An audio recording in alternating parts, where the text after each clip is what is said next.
Hey, good afternoon. It's Saturday, January 6th, 2024. It's going to be the first Assets Growth podcast that we're starting, which is a new project for us, for our team. Today, we're going to have a good conversation about real estate, building your business, buying properties, being a realtor, selling properties, etc. This is how the title goes for today's conversation: How I Built a Small Real Estate Portfolio in Less Than 5 Years. I was able to quit my W 2 job in 2021, which was pretty recent, 2 years ago. Since then, I've been a full time realtor investor. I like to say when preparation meets opportunity, that's when you find a deal. If you remain consistent and disciplined, the reward will come. That's awesome. How you doing, Mekkel? Good, good. Thank you, Kassan, for having me. Of course, you're more than welcome.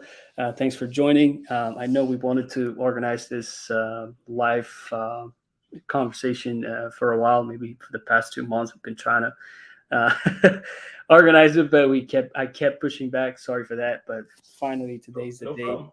and let's discover who you are, what you do, your professional background, etc. Let me warm this conversation up a little bit and ask you some fun questions. Um, can you describe 5 qualities of your best friend? Five qualities of my best friends. So I would say hard workers, always on the go. Mhm.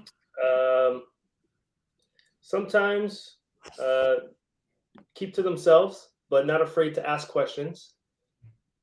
And risk takers. I think that's four. And humble. Awesome. I love the qualities, and that's just criteria for everyone. Who would like to become a friend of Mikhail. We've met actually on an event, right? That Yeah, but was organized, but I don't remember the organizer, to be honest. But I we connected well. We had like a conversation for about maybe 10, 15 minutes, and I was very much impressed about your achievements.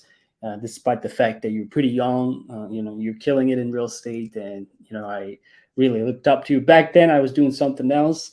I was mostly focused on like prop tech, but now I'm doing real estate. I'm back to real estate, and for me personally, getting to know what you've been doing, going into details of your professional background is very interesting. The next question is: Do you prefer cats or dogs? oh, do I prefer cats or dogs? I would go with dogs. Dogs. Okay. Nice. I have 2 cats, so I don't have any options. I have to like cats. Which one do you prefer from the following? 2 doors of a single family units or an apartment complex of 20 units? Apartment complex all the way. Really? Yeah. Why would you say that? You got more doors under one roof. Yeah, but you got more land with 20 properties, no? More appreciation, I would say, no? Maybe. What was the question again? The question is 20 doors of single family units. They're all like spread out, or Oh, one apartment complex of 20 units. one apartment of 20 units.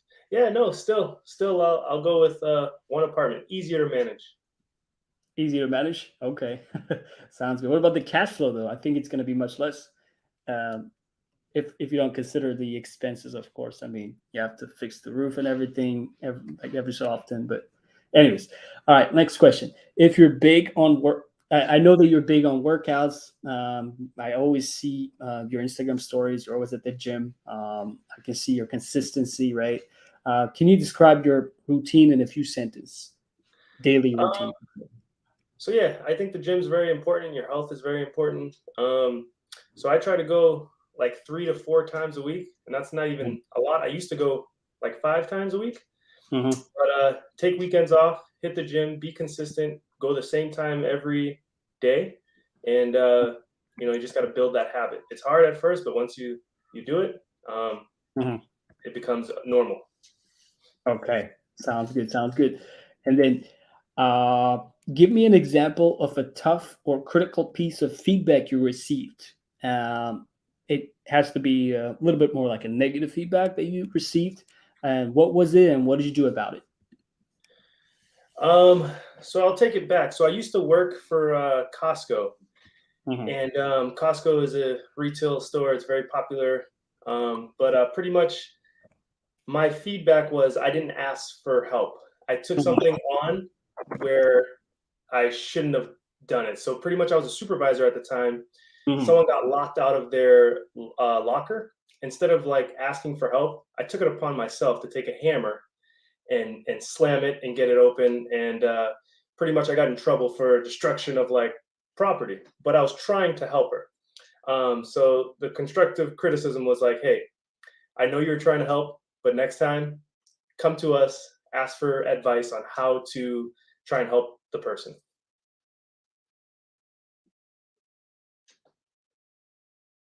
I don't hear you. Can you hear me? Yep, Oh, I hear sorry, I you. muted myself for a second. I'm sorry. Yeah, the following question is, how many realtors are there in the U.S.? I know that you're a realtor. Let's see if you know the numbers. That's a good question. I've never researched it, but if I had to guess, in the U.S., it's got to be a lot. Uh, In I would thousands or say millions? not millions, thousands, Thousands, you think? hundreds. I think like a couple, at least 200,000. Really? It Not depends. really. Active, Yeah, licensees. you're right. You're right. You're right. Yeah, but licensed realtors is a lot. There are over 1.53 million realtors operating in the U.S. as of February 2023. February I was shocked when I found out about it, And but I I bet know it's that not probably everybody takes it 20%. like seriously, right?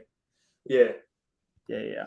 Yeah. Okay, awesome. I know that a friend of mine, Jawahar, short Java, is waiting. I know that he has a couple of questions to ask. Let me add him to the stream.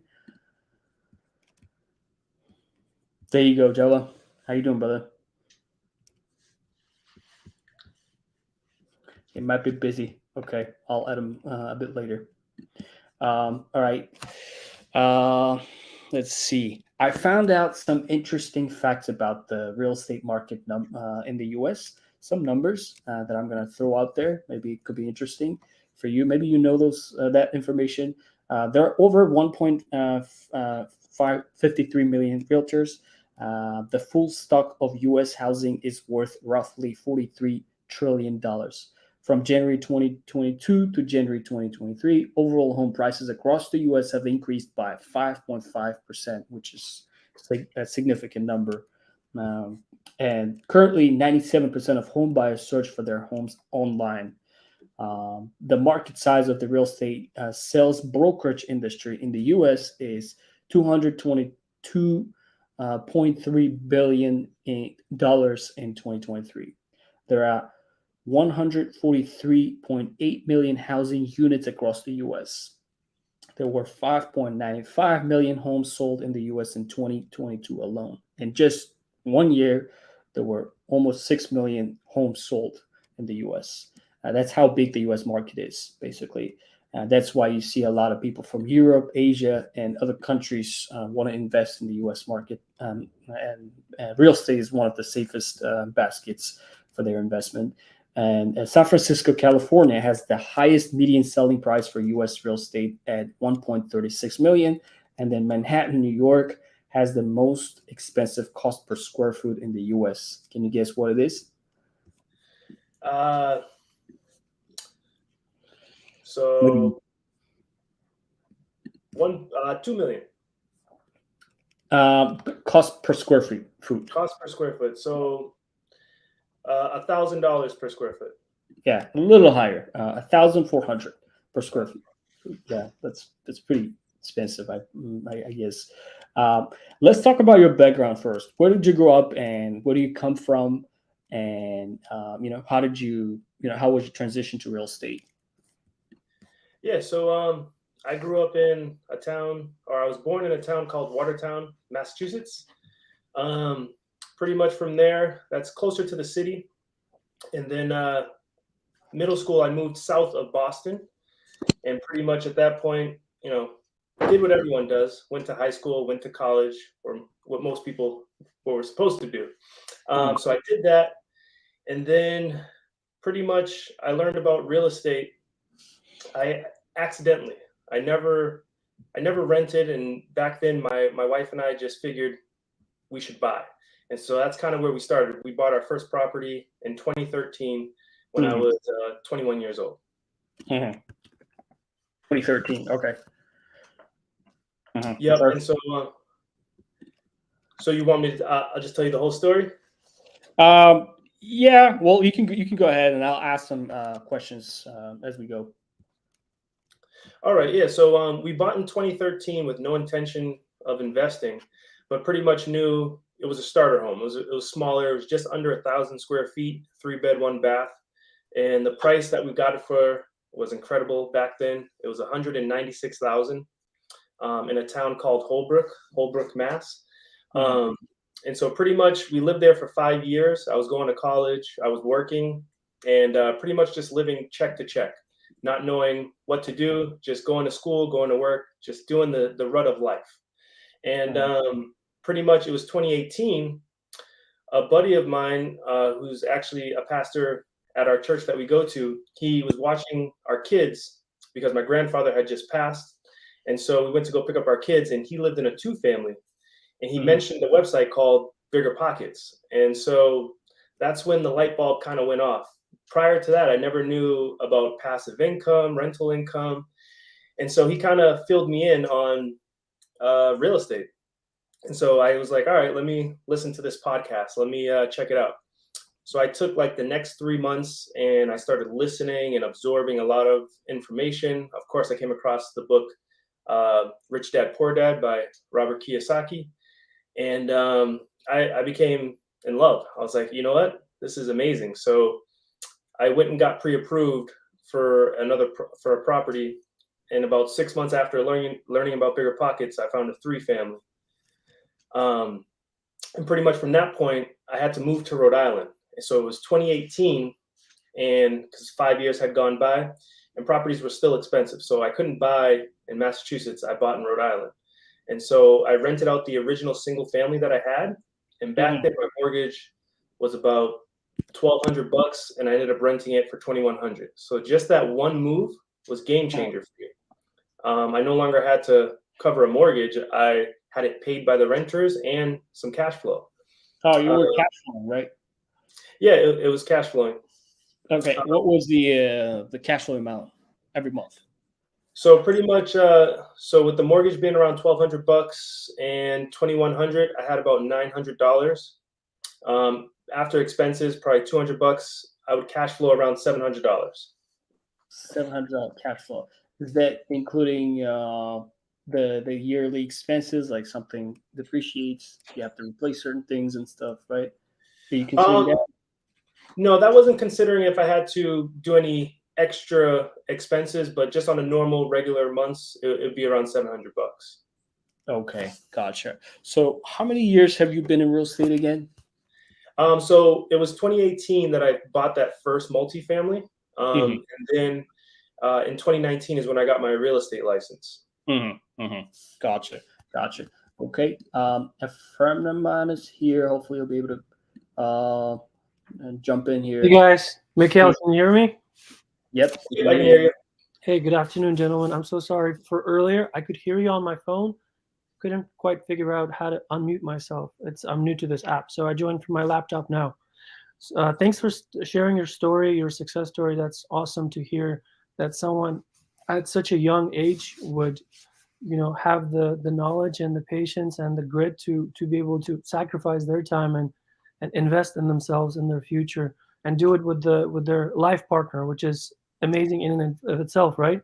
Can you talk more about that teamwork and partnership that you received from your closed ones and how vital it is for for you at that time? Excellent Yeah. question.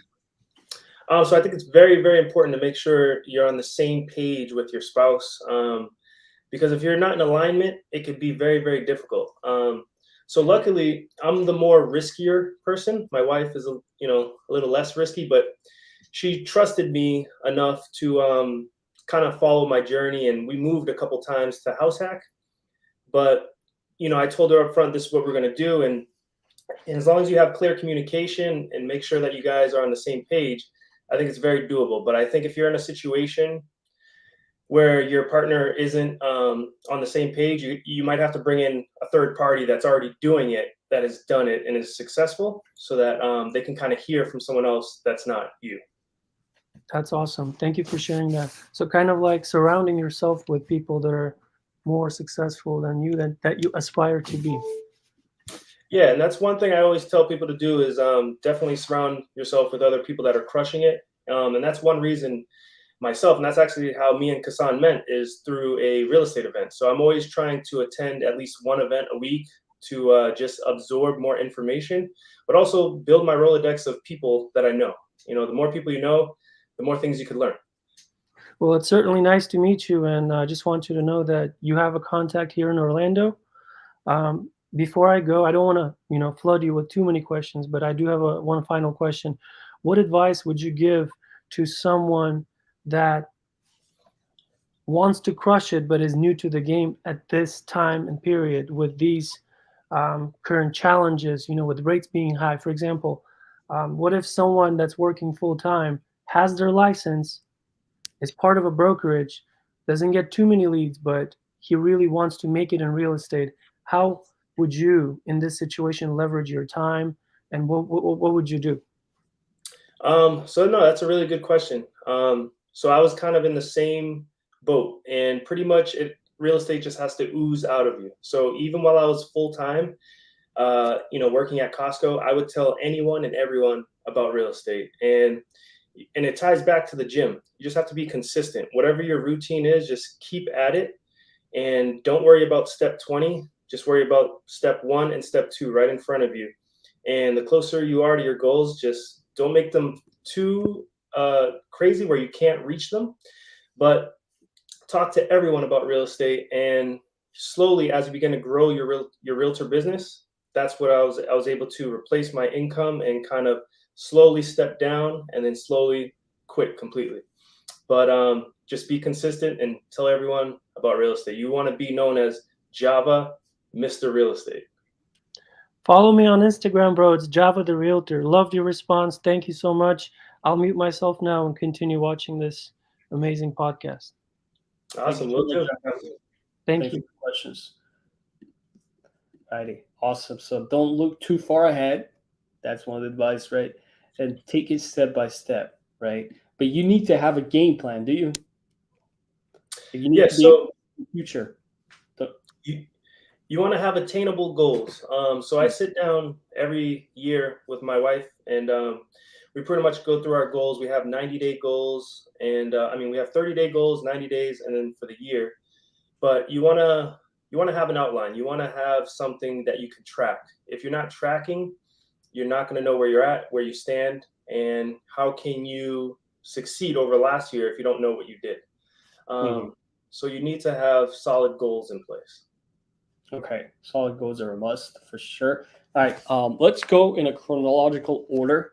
I know that you didn't start your professional journey in real estate between 2011 and 2015. You went to school to obtain your bachelor's degree in business administration and management based on your LinkedIn profile. Let's talk about this. Why did you get into school in the first place? And did it help you in any way to become successful in real estate at all? So I went to school not because I knew what I wanted to do right away going to college. Most people don't. Typically, once you read Robert Kiyosaki's Get Richer, that book, pretty much you go to college.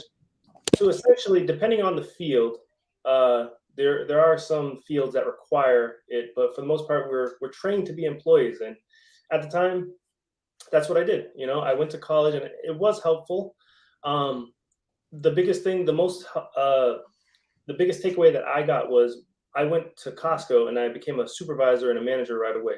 Mhm. So I learned a lot of communication skills and dealing with people, Right. like hiring people, interviewing people, and all of that. But I enjoyed college. I made some connections. I got to connect with a lot of professors. But if I had to go back because I never used my degree, I probably wouldn't have gone because I didn't know what I went to school for. I didn't really need a degree for in real estate, if Mhm. that makes sense. But I Yeah. definitely wouldn't take it back. Absolutely. So the things that you learn at school, at college, is networking. I mean, finding the right kind of people, right? Making friends. Obviously, being more active and socially. You learned how to hire people and etc. And also, you mentioned Robert Kiyosaki's name a couple times. That caught my attention. If you were able to draw like a couple of good, let's say, pieces of advice from Robert Kiyosaki's book, Rich Dad Poor Dad, what were they? Um, it was to pretty much kind of think outside the box, kind of think outside the box Right, and realize we don't have to all go the same route and do the same thing that everyone has done for years. right. And it kind of opened my eyes to the entrepreneurial aspect of things and being creative and thinking outside the norm on how to be successful. There's not just one way. There's actually multiple ways. You just have to see what you like and see where you fit in. Mm-hmm, mm-hmm. Okay, sounds good. So everybody has different directions, and you don't have to fit in to a certain group of people, or you don't have to fit in any certain like professional, field or anything. Think outside the box. Those were the pieces of advice that you received, right? What about the what do you call four quadrants of I forgot the name, investment or something. Like there's employee, there's solo business owner, there's also what do you call business person who manages the business himself. But yeah, there were four quadrants of something I forgot. Do you remember Yeah, that?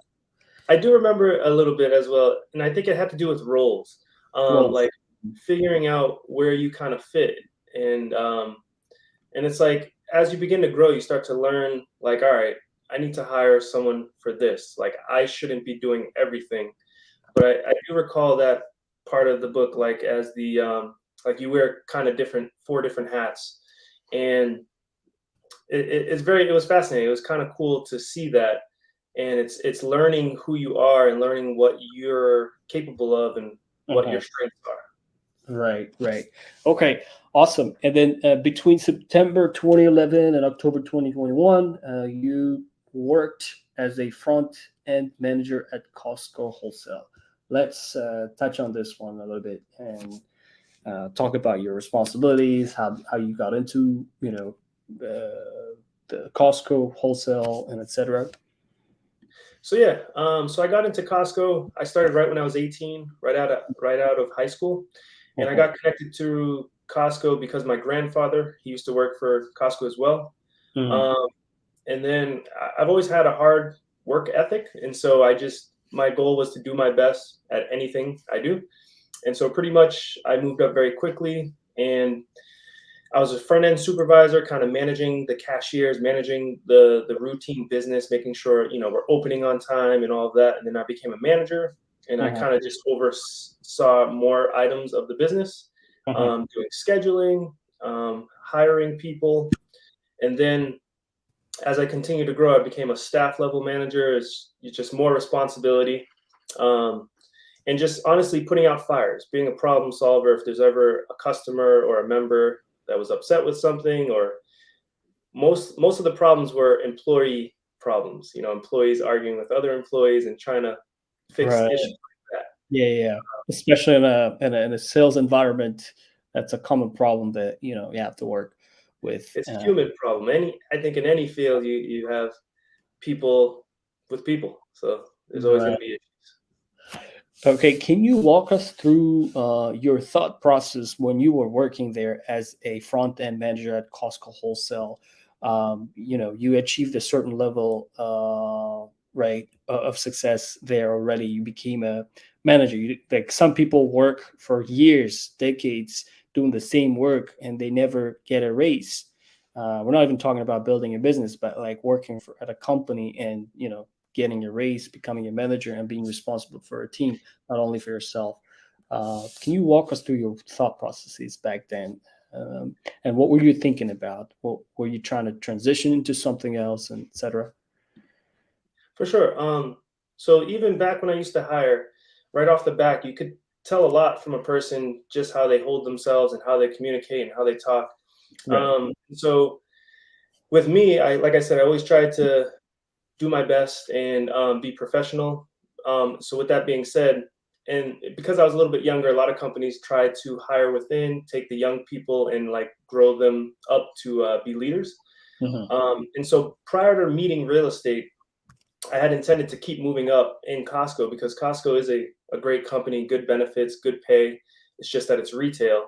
So I envisioned becoming a GM, a general manager. But New England in general hasn't opened a ton of Costco's. So that's one way a lot of people in Costco move up is moving to different locations. And I kind of just stayed in one location. But then I met real estate in 2018 and my heart changed. Okay, got you.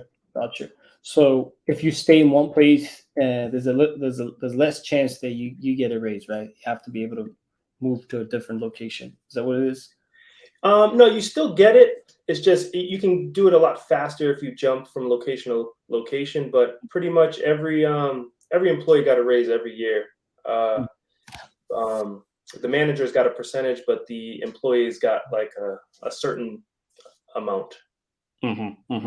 Okay, awesome. And the next milestone you had on your professional journey is between 2019 and July, between 2019 and 2022. For 3 years, you worked as I forgot the title, Next Home.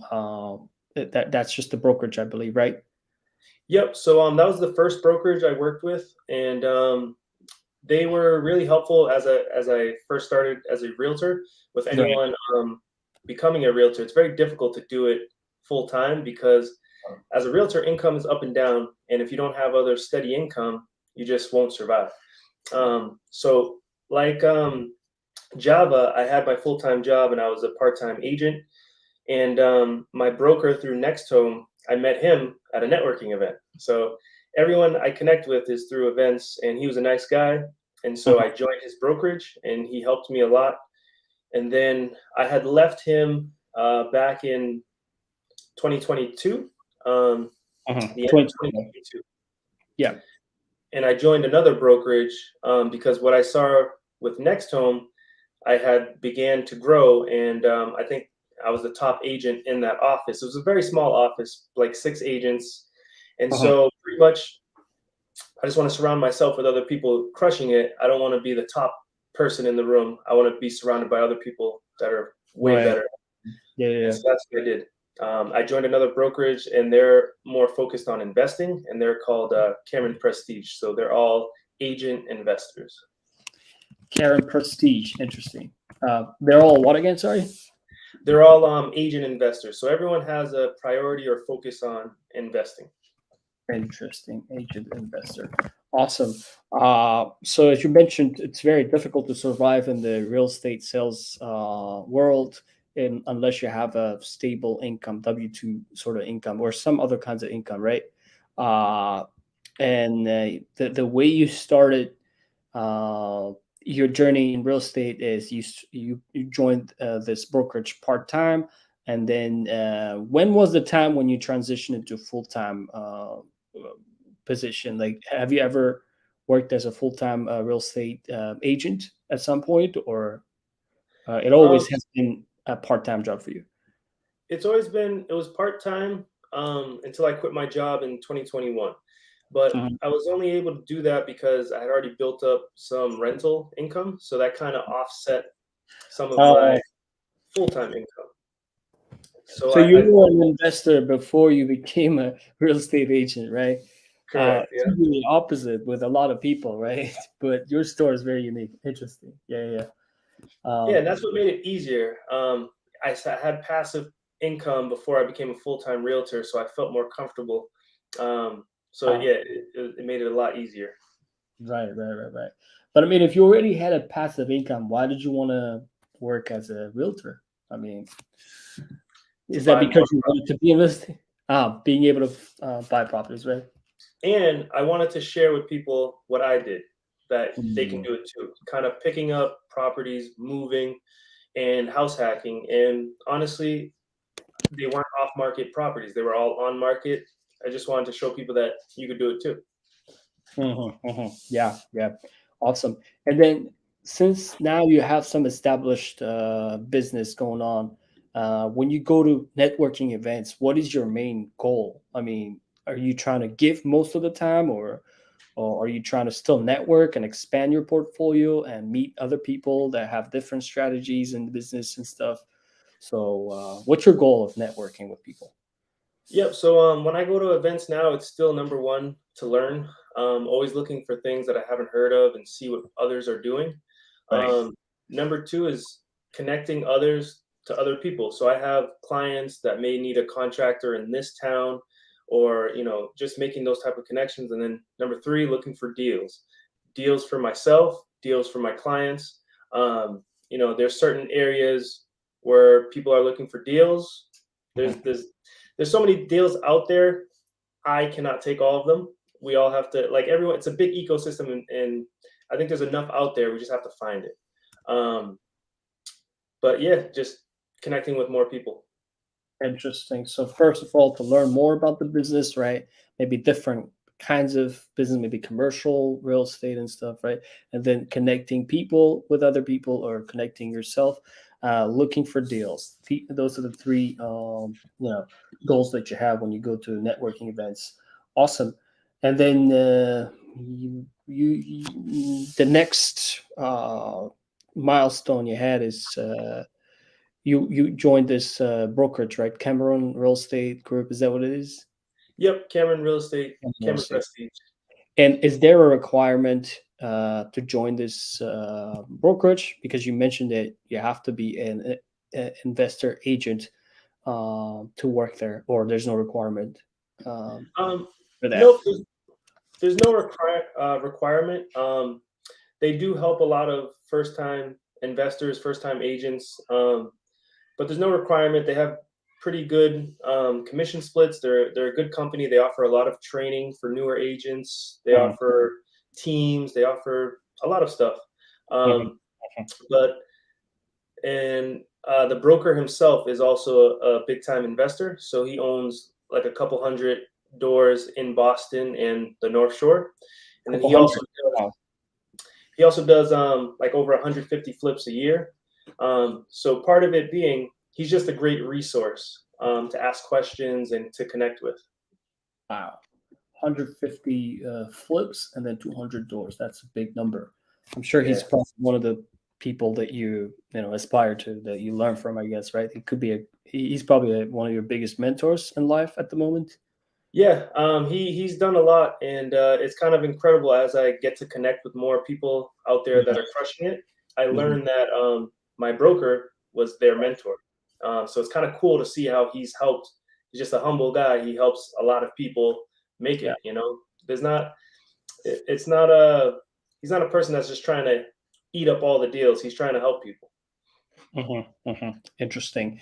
When I was reviewing your LinkedIn profile, I came across this text. Basically, I'm a realtor out of the Great Boston area, Bristol County, Rhode Island, since 2019. I'm a multifamily owner and actively invest in short and mid-term rentals that we want to dive into.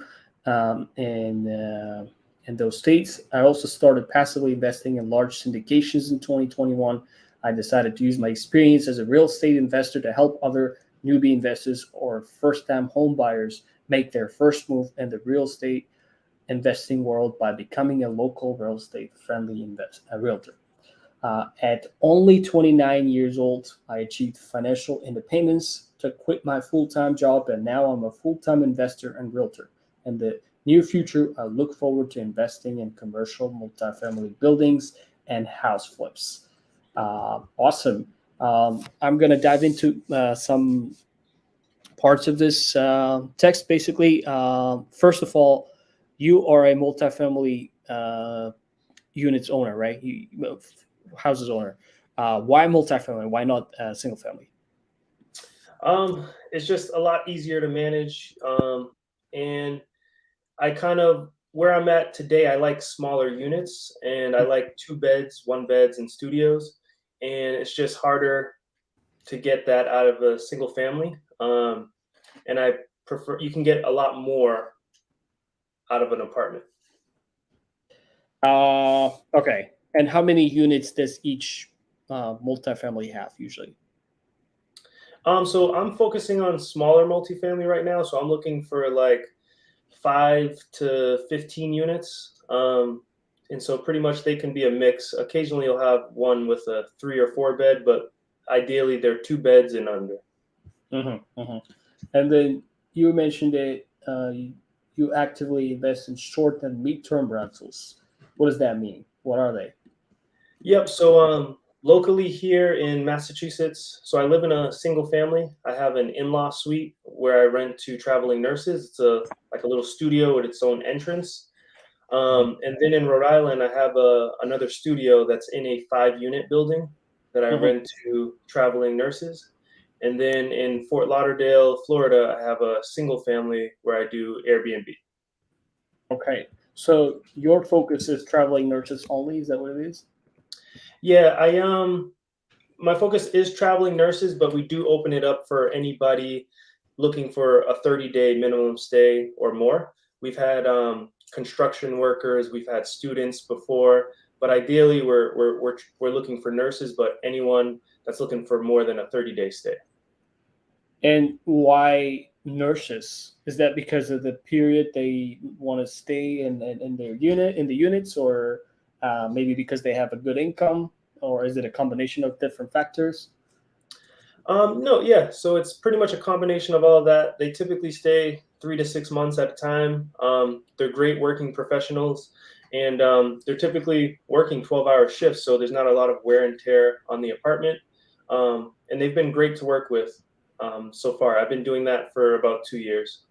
Right. Yeah. I think being a nurse is one of the great best professions in terms of the job security and the income level, and also the benefits they get. And they're generally like good people, based on my experience as well. They're really generally good people to work with. And awesome. I have so many questions to ask. Some of them could be random questions, but let's try to answer those. Uh, so you got 13 doors. What kind of properties do you have in your portfolio? Like only multifamily, or you got some single family houses as well, and condominiums maybe? So currently I have 5 properties, and it's 2 single families, a 2 family, a 3 family, and a 5 family, 5 unit. Oh, awesome. And then they're all in the same city, or what are their locations? So one is in Massachusetts, 3 of them are in Rhode Island, and then Oh, one of them is in Florida. okay. And then how do you manage those properties if you're in one location most of the time? How does it work with like distance management, or however you call it? So yeah, the Massachusetts and Rhode Island properties I manage myself. They're not too far. The Rhode Island one is probably 40 minutes away. Mhm, Um, and so anything, I try to do as much as I can. mhm. So a lot of YouTube University, and I can do some plumbing. I can do some electrical. Oh wow! I just can't do some finish. I can't do finish work. So I'm not clean. So, So but you're a handyman. a little bit, yeah, a little bit. How did you pick up those skills? When did you have time Trial, for them? trial and error, trial and error. Um, but it's been a lot. I will say it's been a lot easier since I left Costco. Back when I was full time, I would Right. be gone all day. So I used to work 1 p.m. to about 10:30 p.m. I'd have to take my mornings to go work on properties. Wake up from 6 in the morning, and be gone all day until 11 o'clock at night. Wow. So it consumes like a lot of time on a daily basis, right? Yeah, back when I was just doing everything by myself and just trying to Mm. turn over properties and update them. Right. Um, but now, since I'm full time in real estate, I kind of have more time freedom. And now I'm starting to learn I don't like to do this. I'll hire someone to do that, And then it takes me a lot longer where the professional will come in and do it in a shorter time. Mhm. Uh, Question popped up, right? So you said that you got more time freedom. Does it make people more complacent and kind of lazy when you have when you have cash flow coming in? And how do you know, how do you not struggle, but like how do you cope with that?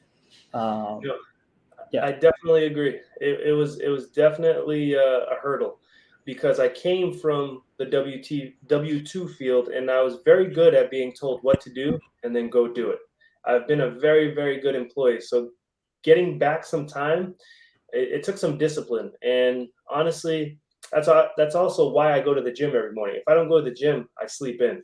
And you can become lazy. And so it's just being consistent, having others that hold you accountable as well.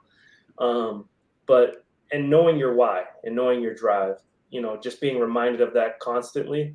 But it is definitely a struggle. Some days you just want to relax, but you got to tell yourself you can't, because if you don't do something, income won't come. Yeah. I'm kind of connecting the dots here. When I see your stories, I see that you're always working out. Maybe one of your secrets to staying consistent is building some good habits, such as like working out on a daily basis. I think you work out every day, right? Almost about Yes. 4 times a week. And what is your routine when it comes to workouts? I think I might have asked that question, but just to reiterate. Yeah, so Mondays I like to do shoulders. Tuesdays I'll do back. Wednesdays I'll do chest. Thursdays, if I'm lazy, I'll probably skip. And then Fridays I'll do arms. And then I'm Awesome. always doing cardio and abs every day. Cardio and abs are a must for you, right? Yeah. What? Why? A lot of people skip that. Like when they work out, they want to focus on their muscle building. They don't do cardio. They don't like cardio. Maybe it's I don't know. It's hard. I think cardio is pretty hard. It is. But you'll notice I didn't say one thing: legs. I skipped legs. But I do need to do more legs. Everyone skips legs. But yeah, I got to do more legs. But I do my cardio. Yeah, yeah, yeah. I just realized at some point I used to be big on like workouts. I used to work out every day, and I got much bigger. Like I'm pretty skinny, as you can see now. But I just realized that if you work on your legs, that's what gives you a lot of weight. I struggled with what do you call low weight. Always was pretty low weight. I always wanted to gain weight, build muscles and stuff. That was my weakness. And then when I started working out, I focused on my legs, and that's what gave me so much weight, I would say. And yeah, I don't see that problem in you. I guess you're a big bone guy, I guess, right? Yeah. I mean, That's not your struggle. the weight started for me. I started working out seriously in middle school, but because of that, I used to be chunky. I was kind of chunky, and then I lost the weight, and then I was like, I don't want to ever get it back. Awesome. Okay. All right. So working out is one of the habits. And what other habits do you have on a daily basis to stay consistent? Um, Maybe weekly basis, let's say, not daily. yeah. So just quiet time as well. I need quiet Like, time to just relax and have no phone, no nothing. I try to stay away from the phone because as a realtor, always on it, and it is difficult. I try to do it. Probably need to be more consistent with that.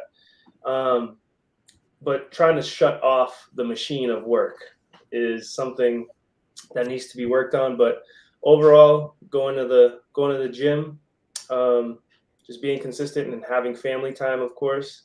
awesome. Just setting my Sundays. Sundays are like my days where I try not to do anything other than just hang out with my family. Awesome. Um, and yeah, just creating spaces where you can focus. You don't need an 8-hour work day. You just need two solid. Okay, so on Sunday tomorrow, you're not gonna touch your phone. You're not gonna answer any calls or emails, Well, or do you? I still have my phone, but I'm You not still out running around. I'm not working on properties, doing showings. right? Sundays are to relax, and Mhm. then after like 4 o'clock, I put my phone down. Gotcha, gotcha. Okay, thank you for being honest. Yeah. And another random question: how do you do your accounting with your properties? So I use a software called Rent Ready, and then Not really from bigger pockets. yep, from Bigger Pockets. I I hear had that another every one. time I listen to their podcasts. Rent ready. Yeah, it's not bad. I used another one prior that was free, but then I forget the name of it, but it wasn't that good. But Rent Ready's been good for me, and then I also use Excel for my Airbnb and one of the traveling nurse studios. But Rent Ready's good. Mhm. So let's tap into that. Rent ready is similar to like Build You, Mapfolio, and stuff like that. Is that what it is? Yep. What are the functionalities? Just you collect rents. What else do you do? So you can collect rents, you can manage all your expenses, all your income, and it has a bunch of reports it just automatically does for you so that you don't have to create it. It makes it very easy for your accountant come tax time.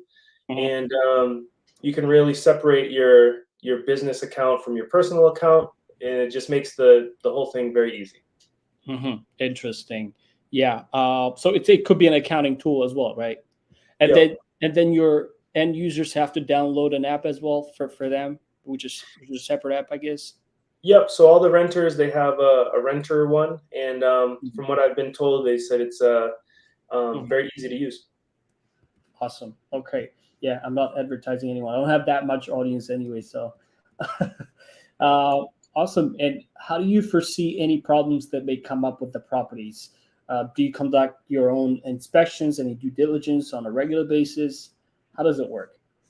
Um, so back to connecting with people. So with emergencies, I like to have my Rolodex of people. So if I ever need someone in a pinch, I know who I can call to help me. But overall, I when I do rehab a property, I try to update the things that could, you know, deteriorate over time so that I don't have issues once renters are in there. Right. Um, but for the most part, I've never had an eviction, and I haven't had like crazy stuff. Wow. But I mean, I've had water lines go, I've had small kitchen fires, I've had a little bit of subletting, but this was all a couple years ago. But so far as I turn units, it's been a better transition. Awesome. Awesome. Wow. That must be scary to get a notification in the morning saying like there's a small kitchen fire. Yes, that Wow. one was a scare. Luckily, it didn't end terrible. It was very small. Fire department came and was able to. It was with an oven. Someone started the oven with a kitchen mitten inside, and they didn't have to use water to put it out. They used a special blanket, and they didn't ruin the apartment. Wow. And you have insurance in place for each property, right? Yep. What are the coverages you usually buy, if you don't mind me asking? Um, What is liability, or what do you call them? so I know Yeah. a lot of people talk about getting like an umbrella policy for a little more extra coverage. For my properties right now, I just have just your basic insurance coverage that anybody would normally get. And then I do have some of my properties in LLCs. But yeah, I just have basic coverage, and I kind of, if something were to come up, which I Mhm. hope nothing does, I'll be prepared. Fingers crossed. We already hit 48-minute mark. I don't know how much time you have, but I have a lot of questions to ask. We could go in for another 10, 20 minutes if you don't mind. For Um, sure. yeah. Okay. Awesome. And then the following question is, how do you screen your tenants? Yep. So I look for three things. So I look for income, the most important to be three times the rent, and then I look at the background check and the credit check. Income, credit check, and then criminal check, right? Is that Yep. what criminal? Okay. And then what are the tools that you use to conduct that background check? So I use a third-party website that's called My Smart Move, and so pretty much the tenant will pay that website directly. I believe it's $40 to do the background and credit check. And then as far as their income, it'll also check that. It'll somehow check it for me. But I asked for their most recent pay stubs, and yeah. And Okay, so another thing I like. Sorry. you ask for their pay stub as well. That's one of the requirements too. Yep. And then another thing I do is I keep it a little old school. I don't do any online applications. I do paper applications in person so that I can see you. And like I said, when I used to interview, you can tell a lot by a person, but just when they talk. Okay, wow, that's awesome. So you have a what do you call process that you follow every time you have new tenants in, right? First of all, you ask for income, and then credit, criminal check. They go together usually, and then you use this My Smart Move app, and the tenants usually pay for it, and it's not refundable, right? If it doesn't check out, then you don't refund the fees and stuff, right? Yep. That's just what the website charges, but I don't do any application fees. Oh, I A lot of landlords do that, and they're making money off of that. People just come in, yeah. and I feel like that's a little wrong. I give people a break, and I just only charge for the background credit check, and I only will do it if you're in the top 3 people after I've reviewed everything, so that everyone doesn't have to waste their money and deteriorate their credit. And the reason why you do paper applications is because you want to be able to talk to them, connect with them, and get the vibe check, I would say, right? Yes, just to connect and also see who's serious. A lot of people don't show up. So you can eliminate a lot of people that are just not serious. What if they're moving out from a different state and they just want to be able to secure an apartment for themselves or a house for themselves? How do you do that? Or do they have to be physically present there to be able to talk to you? And then, yeah. No, so in that case, I've helped some people. So I'll do like a video chat so they can see the Oh, apartment. And then, so I give, depending on the circumstance, I'll try and help people that are out of state. But for the most part, it's been mostly in-state people applying. Interesting. And I know that you're involved in many sales activities as well, other than your own properties, right?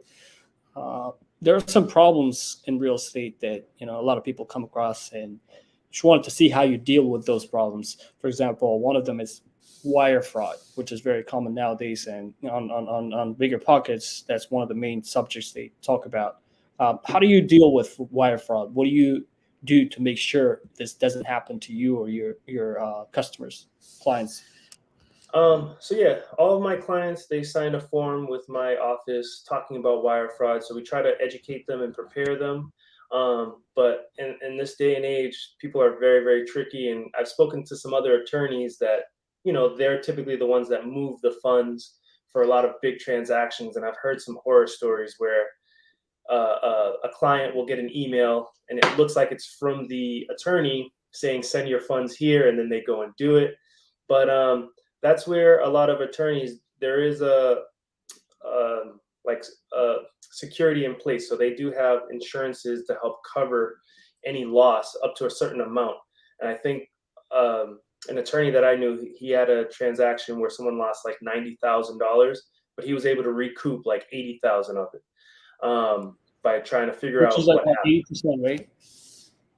That's a Yeah. big percent, right? Wow, perfect.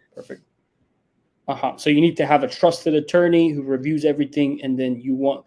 And I know that when you're buying a property, you usually get the wiring instructions, and they usually say call before you send the wire, the funds, or whatever. So do you always call the other party to make sure you're Yeah, or you to do it? Definitely want to call and make sure that you have everything correct. Because when you're dealing with real estate funds, these numbers can be very large, and it can be terrible to lose these large amounts of money. Okay, sounds good. And then the following question is: how do you choose the title company when you're? Do you choose a title company, or how does it work with that? Yeah, so I typically will give my clients a recommendation, and I've worked with I work with I work with a couple different lenders, and then they have some recommendation on title companies, and then I connect with them, and then I've built some good relationships with about two of them, and then I just keep working with those two for all my clients. Mhm. Yeah, I mean, real estate is a relationship business. Yeah. Yeah, they say it for a reason, right? Okay, awesome.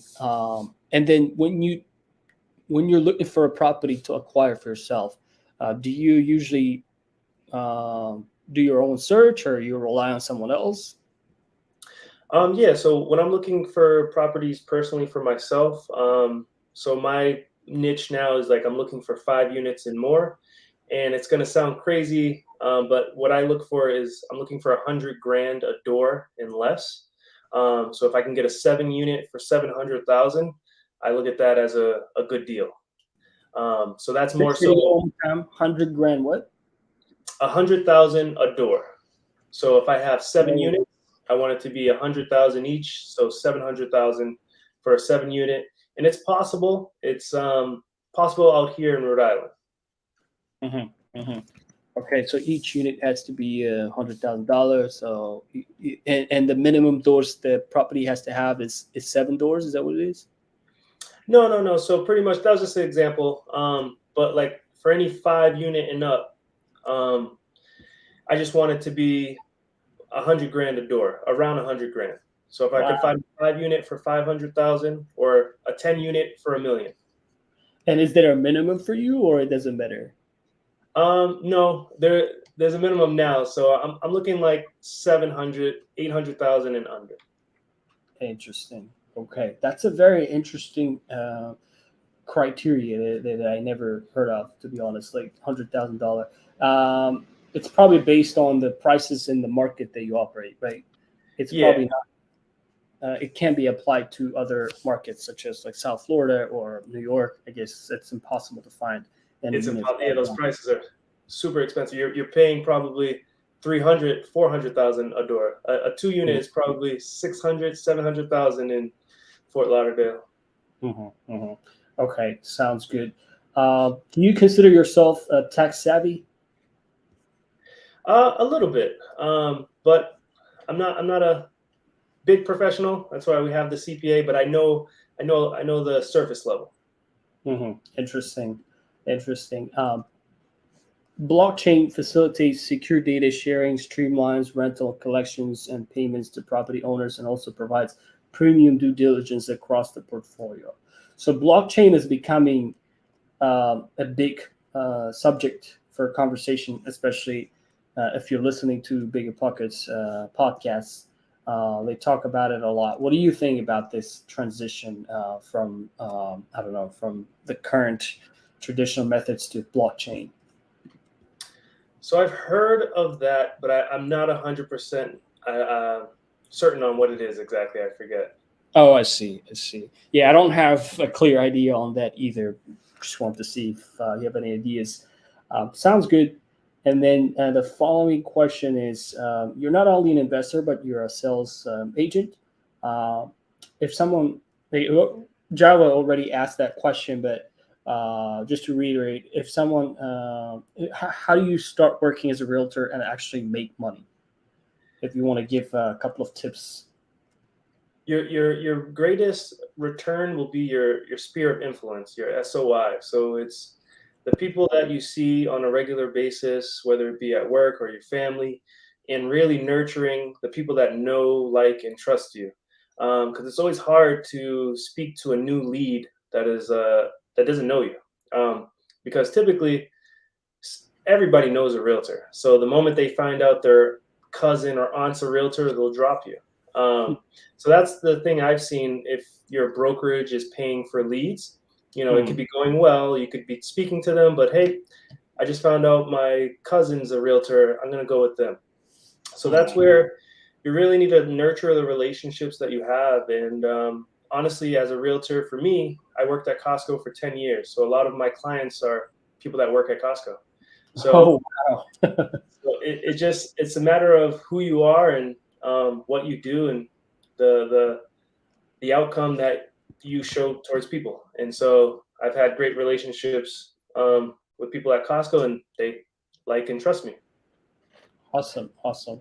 Like I think at this stage of like where you are now, you can connect the dots, but you probably didn't know that, at some point these people that you work with will eventually become your customers or clients and then buy houses from you. And then, it's not only going to be a friendship, but also a transactional relationship, which is great, right? You already have an established trust with them. And then, you can, they immediately trust you and stuff. That's awesome. And how do you do prospecting, finding leads and building relationships? I know that networking is one of the ways. Maybe you use some email strategies or something. Maybe use social media. If you can be a little bit more specific on that. For sure. So yeah, as a realtor, you typically want to have like 3 different funnels that you're kind of pouring into to get leads. So one of them, like you said, was networking. So I try to do that. My other one is I'm an agent on Bigger Pockets. So I'm a I forget, I think they call it a preferred agent, but pretty much I have my own bio on Bigger Pockets, and I try to help people do what I've done, help them buy their first, second, or third property. And that's kind of been my biggest. I mean, that's like my only paid lead that I use, and it's been a great return. I've been able to help people on there, and they're pretty hot leads because they're reaching out to me. But that's pretty much it. Other than that, social media, just trying to stay on top of it and show people what I'm doing. Hmm. Hmm. With the current level of accomplishments you had, I'm sure you deserve to be on Bigger Pockets show. When is it going to happen? When will they invite you to be a speaker at some point? I know I've applied. I'm not sure if I did it right, but I never heard back. I've spoken on one podcast before, but this was like 2 years ago. A Oh, lot of nice. On Bigger uh, Pockets. no, not on Bigger Pockets. It was called Rental Income, the Rental Income podcast with I forget his name, but yeah, no, I need to speak on some more podcasts. That's actually on my goal this year, is to try and speak on 2 podcasts. So they have a very rigorous interview process. I mean, you have to have a certain mic. You have to send in a video. You have to do a bunch of stuff. They really want to see who you are. Oh, But I've looked into it. I just have to resubmit it. gotcha. Wow, very interesting. Yeah, can't wait to see you there eventually. That's awesome. And then, how do you do? Like, do you still do cold calling for your business, or it's already Um, unnecessary for you at this point? So no, I've never liked cold calling. I hate it. So I did it. I tried it, and I'm more of a relational. I like networking events. I like getting to know 1 or 2 people really well, and it's hard to do that over the phone because people just you're calling them to bug them for something, and I think there is a time and a need for that, and I think some people have the blood for it, but not me. I can't do it. It's pretty tough. Yeah, I know. Uh, yeah, I've done cold calling jobs a couple times. It's very hard to establish or report trust with the other party over the phone. You have to be a little rough, especially people in real estate are very rough and they're Yeah, straightforward. They don't like you. They can even curse at you, and they can just say some not nice things and stuff, right? So it's yeah, pretty tough. Yeah, it's hard to survive in that. And I admire the people who can do that. same. Awesome. Yeah, awesome. So much stuff that we discussed so far. Let me see. Some casual questions, right? Do you travel often? Um, Not often, but I'd like to. We travel occasionally to Florida for the Airbnb there. I know that. But I do have 3 kids, so it makes it a little harder to travel. But I do want to travel more. That's also on the bucket list. Hmm. So 3 kids, and how old are you? I am 31. 31, you already have 3 kids and Yeah, 13 dogs. 3 kids is a big achievement alone, especially like I come from Central Asia where people get married pretty early, right? But in the States, 31, 30 years old is still young. And, people just start thinking about building their some serious relationships. and the dating culture is different in the U.S. So that's very interesting to me. How did you decide to be in a committed relationship early on? I think, how old were you when you were in a committed relationship? If you don't mind me asking. So yeah, we've been together actually 13 years. So 13 doors, 13 years. But we Yeah. started dating in high school. So we were high school Yeah. sweethearts. I was 18 Oh, and she was 16. awesome. Awesome. Wow. That's great. Do you, what do you think about like marriage? Do you think people have to get married earlier, or, the current trend is more like, live your life until you're 35 and then start building relationships, but you follow the different path. But I think it worked out perfectly well for you. What do you think? Yeah, no, I definitely agree. The culture today, at least in America, a lot of people, they want to go to school, try to get their jobs, and then think about kids around the 30s, which, I think is fine. But I think if you can find a person and that you're committed to Yeah. from earlier on in life, I think it's really beneficial. You get to start your relationship and your goals, your life together earlier, Mm, and if you choose to, you can have kids earlier and then enjoy them longer, right? And I always think, you know, I want to be able to run around with my kids. I don't want to be too old. So I'm very happy at the age that we had ours, and I'm excited for them and the future that we're gonna have. right, right. That's awesome. Awesome. Thank you for sharing. Let me see if we have any comments came up. Question. Alrighty. Java wants to ask a question. Let me add him. There you go, brother. Go Thank ahead. you. Mekkel, so I know you briefly talked about networking and building your sphere of influence, and although you're not a fan of cold calling, what would you recommend could be a good source of potential leads if you don't have the capital to invest in them right now, per se? Like, I've heard folks talking about listed by owners or expired leads. Like, how ethical is it to contact those people? And do you think it's possible to, find some fish in that pond? So my follow-up question would be, is this question towards being a realtor or finding like investment property? Yeah, right now I'm just trying to make it as a realtor, but despite some efforts in this time, we spoke about the state of the market. It's just been difficult. So yes, just to get out there and close deals and learn and build my pipeline to be able to obviously later have these multifamily deals. Um, so I think your best bet, and I think from what I've learned from other realtors, expired list is going to be your typically the easier one to try and attack and try and talk to people.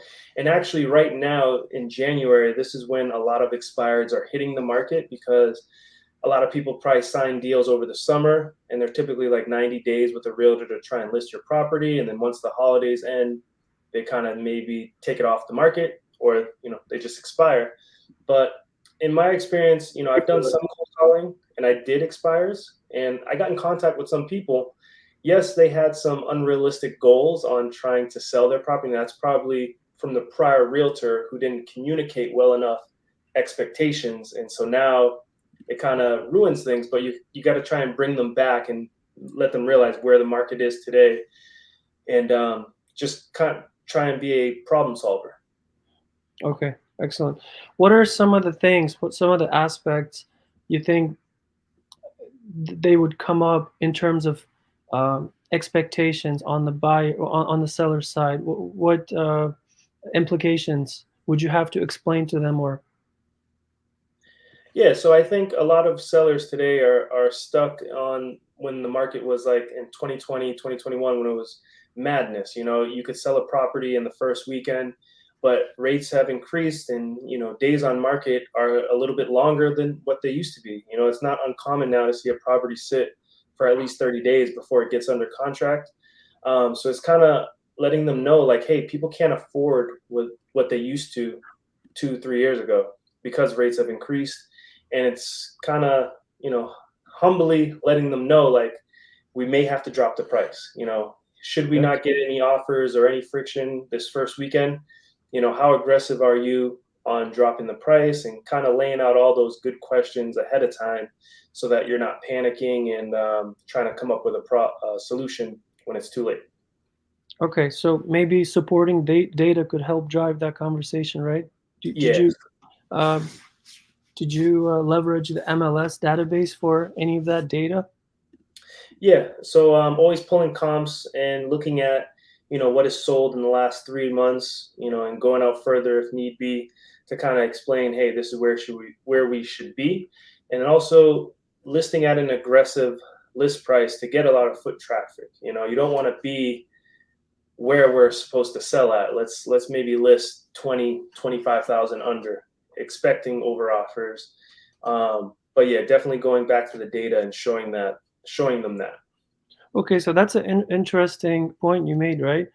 You think with the current state of the market, it would behoove the seller to go in at a reasonable price to attract those potential customers, and then maybe try to get several offers and use that as a negotiation tactic to sell at a higher price. Yes, yeah.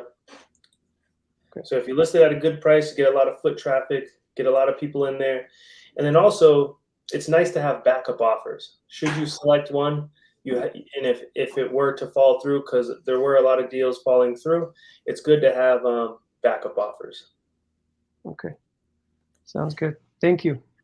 No Awesome. problem. Thank you so much for the questions. Let's see. Uh, let's take another 10 minutes. Sorry, I don't want you to get too tired. It's a weekend. Uh, what are some of the names of the people that you look up to in the real estate business? So one would be my broker. He's crushing it. His name is Tom Caffarella. Another person would be Brandon Turner. He's crushing it. I kind of like what he's done.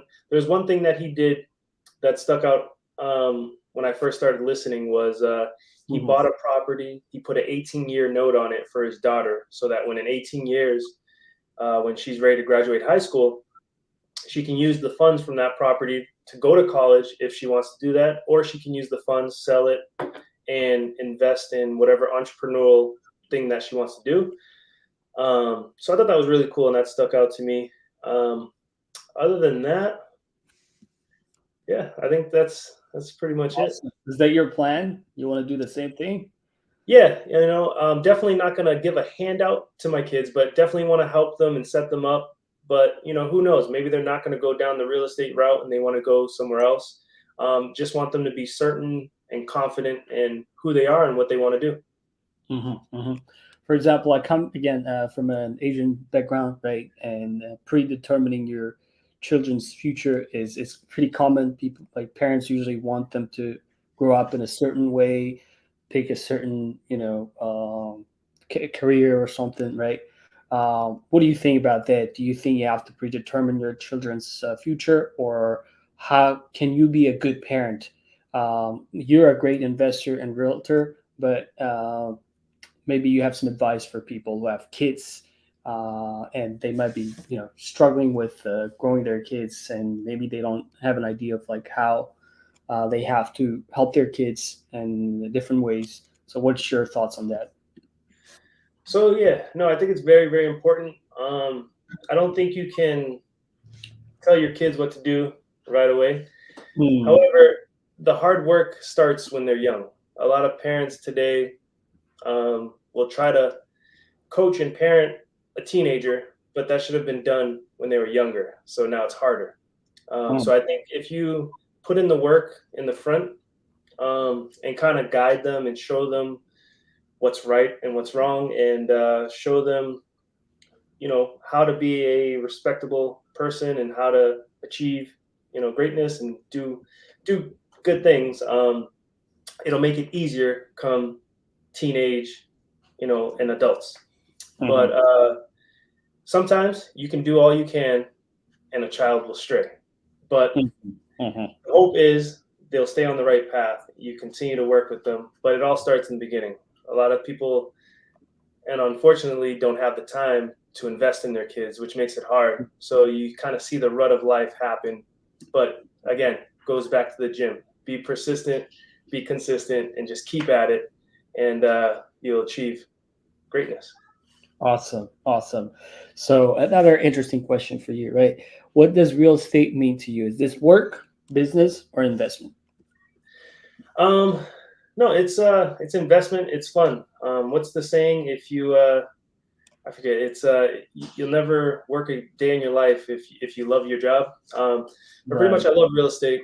Real estate is like I just accidentally fell into it, but it's a lot of fun. Always learning, and it's experiencing a bunch of different stuff. And I'm also learning stuff as a realtor, walking houses all the time and seeing stuff that people don't normally see all the time.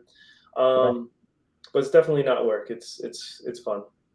It's fun. It's life. Yeah. It's energy, right? It's pretty much a combination of everything. Awesome. Um, Great. And personally speaking, like my goal is in real estate is to get to a level where you are now, which is financial freedom, passive income, right?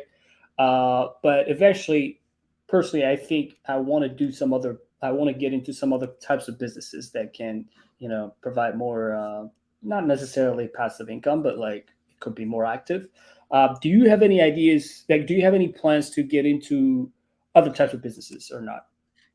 For sure, yes, definitely do. And what I've heard and what people say is, master one thing, and then you can dive into other, businesses or assets. But I'd love to open a gym. I'd love to have a coffee shop.